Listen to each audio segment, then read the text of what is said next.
अच्छा, तो आज हम नेटवर्क्स की स्मार्ट दुनिया में गहराई में जाकर ये समझने की कोशिश करेंगे कि आखिर उन्हें एक ही वक्त में कम खर्च और नाकाबिल यकीन हद तक मजबूत कैसे बनाया जाता है। तो सबसे बड़ा सवाल यही है कि किसी भी नेटवर्क को एक साथ एफिशिएंट यानी मौसर और इंडिस्ट्रक्टिबल यानी नाकाबिले तस्खीर कैसे बनाया जाए। देखने में तो लगता है कि ये दोनों चीज़ें एक साथ नहीं हो सकती, मगर आज हम देखेंगे कि टेक्नोलॉजी ने कैसे इस नामुमकिन को मुमकिन कर दिखाया है। तो चलिए सबसे पहले बात करते हैं पहले चैलेंज की, यानी एफिशिएंसी और कॉस्ट की। जरा सोचें कि एक कंपनी है, इसमें सेल्स, एचआर और इंजीनियरिंग जैसे कई डिपार्टमेंट्स हैं और हर एक को अपना बिल्कुल सिक्योर नेटवर्क चाहिए। अब इसका जो आम हल है वो क्या है? यही ना कि हर डिपार्टमेंट के लिए एक अलग फायरवॉल खरीदी जाए। मगर इसमें मसला ये है कि ये ना सिर्फ बहुत महंगा पड़ता है, बल्कि इतने सारे डिवाइसेस को मैनेज करना भी एक अलग सरदर्दी बन जाता है।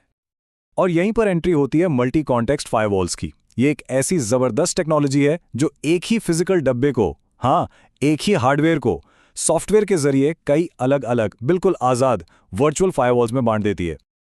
इसको अगर आसान लफ्ज़ों में समझें तो ऐसा समझें जैसे एक अपार्टमेंट बिल्डिंग हो। बिल्डिंग तो एक ही है, लेकिन इसके अंदर कितने सारे अलग अलग सिक्योर फ्लैट्स हैं, है ना? तो बस हर डिपार्टमेंट को अपना फ्लैट मिल जाता है और पूरी बिल्डिंग खरीदने की ज़रूरत ही नहीं पड़ती। तो ठीक है, एक ही डब्बे में इतनी सारी फायरवॉल्स डालकर पैसे तो बच गए, मगर इस अप्रोच में एक बहुत बड़ा रिस्क छुपा है। और वो क्या है? चलिए देखते हैं। जरा सोचिए, पैसे तो बच गए, लेकिन क्या होगा अगर वही एक ताकतवर डिवाइस फेल हो जाए? अगर वो मेन फायरवॉल ही बंद पड़ जाए, फिर क्या होगा? इसी चीज को कहते हैं सिंगल पॉइंट फेलियर। मतलब सिस्टम का वो एक हिस्सा जिसके फेल होने से पूरा का पूरा सिस्टम अचानक आकर रुक जाता है। वापस अपनी अपार्टमेंट बिल्डिंग वाली मिसाल पे चलते हैं। फर्ज करें बिल्डिंग की मेन पावर सप्लाई कट हो जाए, तो क्या होगा? सारे के सारे फ्लैट्स में अंधेरा हो जाएगा अचानक।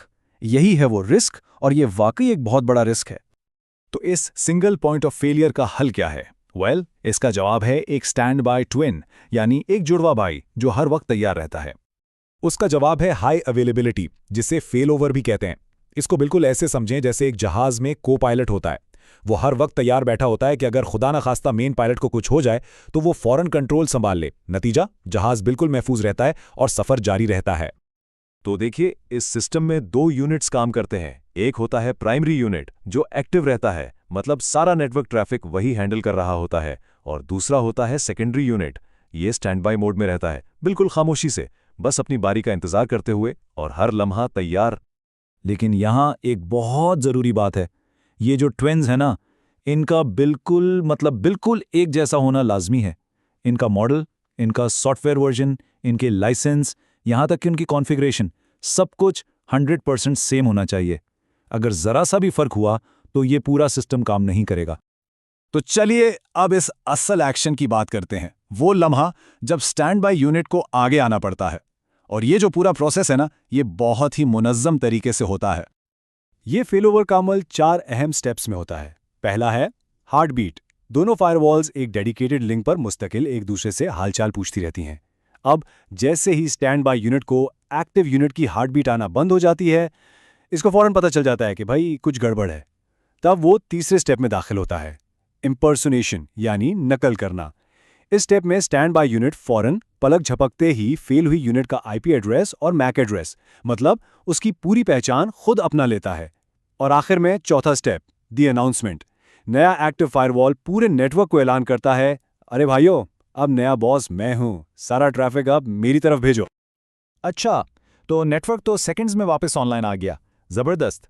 लेकिन एक बहुत इंपॉर्टेंट डिटेल अभी भी बाकी है। जरा सोचिए, एक फाइल 98% डाउनलोड हो चुकी थी कि अचानक पहली फायरवॉल फेल हो गई। तो सवाल यह है कि जब फेलओवर होगा तो क्या वो डाउनलोड 98% से ही आगे बढ़ेगा या फिर बिल्कुल शुरू से 0 से स्टार्ट हो जाएगा? और जनाब, यही वो फर्क है जो एक आम फेलओवर सिस्टम और एक वाकई शानदार सिस्टम के बीच में होता है। तो इस मसले का हल 2 अलग अलग कम्युनिकेशन लिंक्स में छुपा है। पहला है स्टेटलेस लिंक। इसका काम सिंपल है, हेल्थ चेक करना और कॉन्फ़िगरेशन सिंक करना।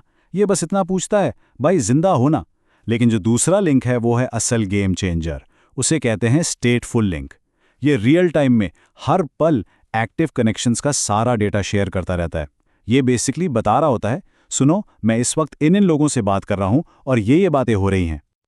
तो इसी स्टेटफुल लिंक की वजह से नए एक्टिव फायरवॉल को इस 98% वाली डाउनलोड के बारे में पहले से ही सब कुछ पता होता है। इसलिए कनेक्शन टूटता ही नहीं और डाउनलोड आराम से बिना किसी रुकावट के वही 98% से आगे चल पड़ता है। और सबसे बेहतरीन बात, जो यूजर है उसको तो कानों कान खबर ही नहीं होती कि बैकग्राउंड में इतना बड़ा ड्रामा हो गया है। और यही तो असली मैजिक है ना?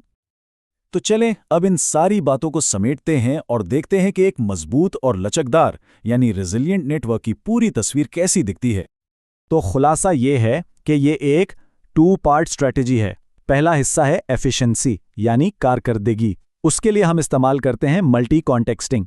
इससे एक ही बॉक्स कई बॉक्सेस का काम करता है और सीधा सीधा पैसा बचता है। और दूसरा हिस्सा है रेजिलियंस यानी लचक।